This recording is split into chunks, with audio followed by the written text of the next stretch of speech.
नमस्कार, आप capital TV Uttar Pradesh देख रहे हैं। मैं हूं आपके साथ समीक्षा तिवारी। 5 साल तक सब कुछ सामान्य दिखाई देता रहा। एक पढ़ा लिखा युवक अपने परिवार का कारोबार संभालता रहा। घर वालों को लगता रहा कि बेटा अपनी जिंदगी में आगे बढ़ रहा है, लेकिन फिर अचानक उसका नाम, उसका रहन सहन, उसके विचार और उसकी पूरी पहचान बदलती हुई नजर आने लगी। जब परिवार ने इस बदलाव की वजह तलाशनी शुरू की तो उनके सामने ऐसा आरोप और दावे आए जिन्होंने पूरे शामली जिले में सनसनी फैला दी। एक तरफ प्रेम संबंधों की कहानी है तो दूसरी तरफ जबरन धर्मांतरण, करोड़ों की संपत्ति, ब्रेन वॉश, धमकियों और एक बड़े नेटवर्क से जुड़े होने के आरोप हैं। परिवार का दावा है कि उनके इकलौते बेटे को धीरे धीरे उनसे दूर किया गया, जबकि पुलिस जांच में भी कई ऐसे पहलू सामने आए जिनकी गहराई से पड़ताल की जा रही है। क्या यह सिर्फ प्रेम संबंधों का मामला है या फिर इसके पीछे कोई बड़ी सुनियोजित साजिश काम कर रही थी? क्या है पूरी खबर, बताएंगे आपको स्पेशल स्टोरी में। शामली में धर्मांतरण का सनसनीखेज मामला, प्रेम, निकाह और धर्मांतरण के आरोप, 3 मौलवियों के खिलाफ भी मुकदमा। उत्तर प्रदेश के शामली जनपद से धर्मांतरण से जुड़ा एक ऐसा मामला सामने आया है जिसने न सिर्फ स्थानीय स्तर पर बल्कि पूरे प्रदेश में चर्चा छेड़ दी है। इस मामले में कई गंभीर आरोप लगाए गए हैं और पुलिस ने भी इसे साधारण विवाद मानने के बजाय गंभीरता से लेते हुए अब जांच शुरू कर दी है। हालांकि ये ध्यान रखना जरूरी है कि इस मामले में लगाए गए आरोपों की अंतिम सच्चाई अदालत और जांच एजेंसियों की जांच के बाद ही पूरी तरह स्पष्ट होगी। फिलहाल पुलिस द्वारा दर्ज एफआईआर, शिकायत और शुरुआती जांच के आधार पर कार्रवाई की जा रही है। शामली के दयानंद नगर निवासी देवराज मलिक, जो जिले के केमिस्ट एसोसिएशन के अध्यक्ष भी हैं, वो दवा व्यापार के क्षेत्र में एक बड़ा नाम माने जाते हैं। उन्होंने सदर कोतवाली में शिकायत देकर आरोप लगाया कि उनके इकलौते बेटे आयुष मलिक को एक सुनियोजित तरीके से प्रेम संबंधों के जाल में फंसाया गया और बाद में उसका धर्म परिवर्तन करवा दिया गया। शिकायत के अनुसार इस पूरे मामले के पीछे केवल व्यक्तिगत संबंधों का मामला नहीं था, बल्कि करोड़ों रुपयों की संपत्ति, आर्थिक लाभ और एक बड़े नेटवर्क की भूमिका होने की भी आशंका जताई गई है। आयुष मलिक 27 वर्ष का है, यानी 27 साल का है और उसने बी फार्मा की पढ़ाई की थी और अपने परिवार के मेडिकल कारोबार से जुड़ा हुआ भी था। परिवार के अनुसार आयुष पढ़ा लिखा और समझदार और अपने व्यवसाय में व्यस्त रहने वाला एक युवक था। पुलिस जांच के मुताबिक लगभग 5 साल पहले आयुष ने अपनी फिटनेस सुधारने के लिए कुरैशी प्लस नाम के एक जिम जाना शुरू किया था। इसी जिम में 25 वर्षीय चांदनी कुरैशी ट्रेनर के रूप में काम किया करती थी। आरोप यह है कि दोनों के बीच जान पहचान शुरू हुई और धीरे धीरे ये संबंध आगे बढ़ा।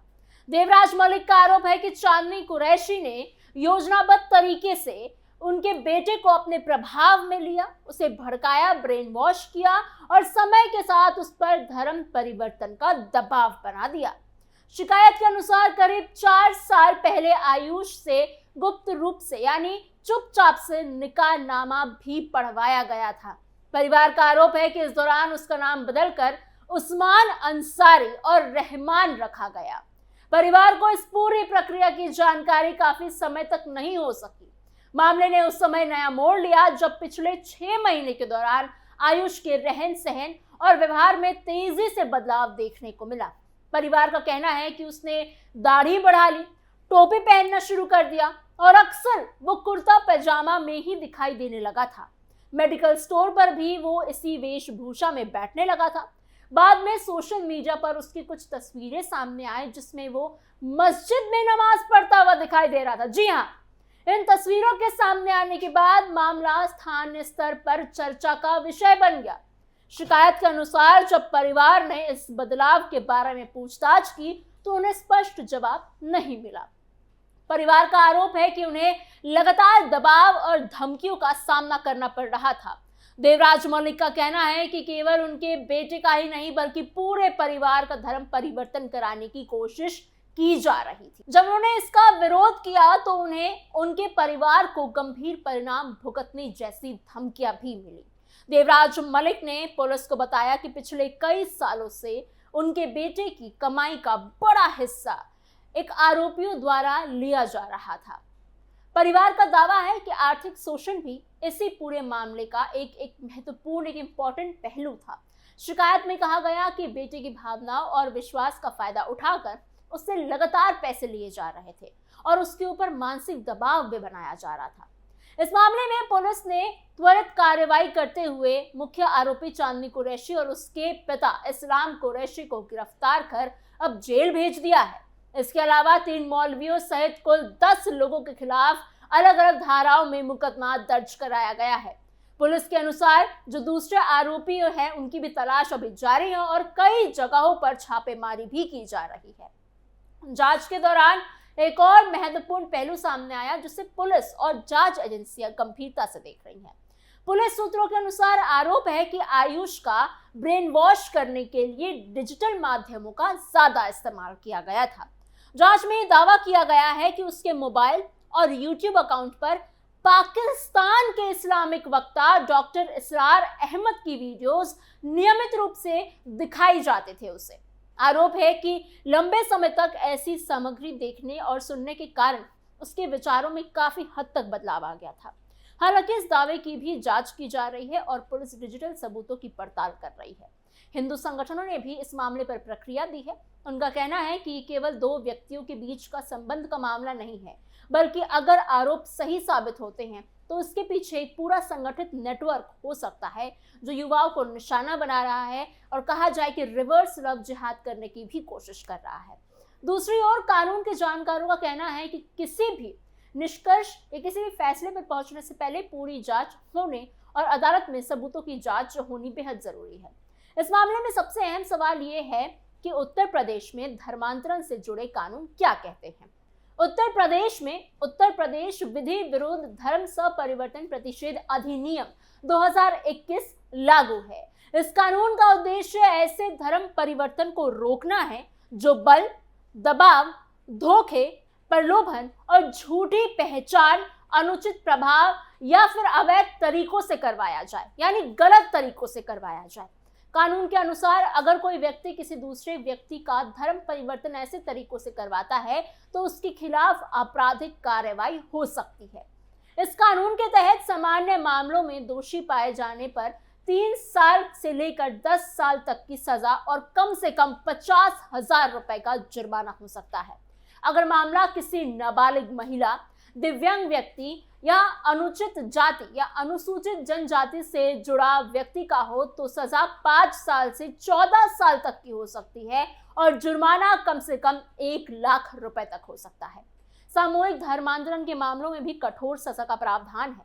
साल 2024 में उत्तर प्रदेश सरकार ने इस कानून में संशोधन कर इसे और ज्यादा कठोर बना दिया था और ज्यादा स्ट्रिक्ट बना दिया। संशोधित प्रावधानों के अनुसार कुछ गंभीर परिस्थितियों में आजीवन कारावास तक का प्रावधान भी जोड़ा गया है। एसआईटी की रिपोर्ट का इंतजार, धर्मांतरण कानून के तहत कार्रवाई, धर्मांतरण विवाद पर पूरे प्रदेश की नजर।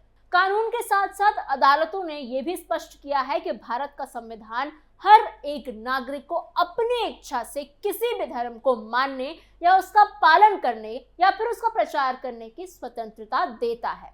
लेकिन अगर धर्म परिवर्तन बल, दबाव, धोखे, प्रलोभन के माध्यम से कराया जाता है तो वो कानूनी जांच के दायरे में आ जाता है।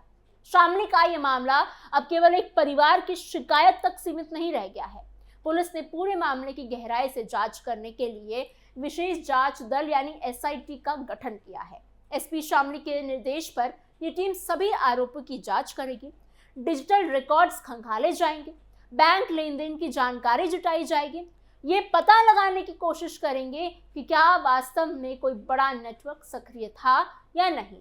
फिलहाल देवराज मलिक और उनका परिवार न्याय की मांग कर रहा है। उनका कहना है कि उनके बेटे को मानसिक रूप से प्रभावित कर उससे ऐसे फैसले करवाए गए जो उसने सामान्य परिस्थितियों में कभी नहीं लिए होते। दूसरी ओर जांच एजेंसियां ये पता लगाने में जुटी हुई है कि आरोपों में आखिर कितनी सच्चाई है और किन किन लोगों की भूमिका इस पूरे मामले में रही है। अब पूरे प्रदेश की नजर इस जांच पर टिकी हुई है। अगर शिकायत में लगाए गए आरोप सही साबित होते हैं तो ये मामला केवल एक परिवार की त्रासदी नहीं बल्कि एक बड़े और संगठित नेटवर्क के खुलासे का कारण बन सकता है। और वहीं अगर जांच में आरोप साबित नहीं होते तो कानून के अनुसार संबंधित लोगों को उसका लाभ मिलेगा। इसलिए इस मामले में सबसे ज्यादा इम्पोर्टेंट बात यह है कि जांच निष्पक्ष, तथ्यों पर आधारित और कानूनी प्रक्रिया के अनुसार पूरी तरह से की जाए। आने वाले दिनों में एसआईटी की जांच और अदालत में पेश होने वाले सबूत ही तय करेंगे कि शामली का ये चर्चित मामला आखिर किस दिशा में जाता है और उसके पीछे पूरी सच्चाई क्या है। फिलहाल इस खबर में इतना ही। आपकी इस पूरी खबर पर क्या सोच विचार है, आप क्या राय रखते हैं, हमें कमेंट बॉक्स में जरूर बताइएगा। ऐसी और खबरों के लिए बने रहिए कैपिटल टीवी उत्तर प्रदेश के साथ।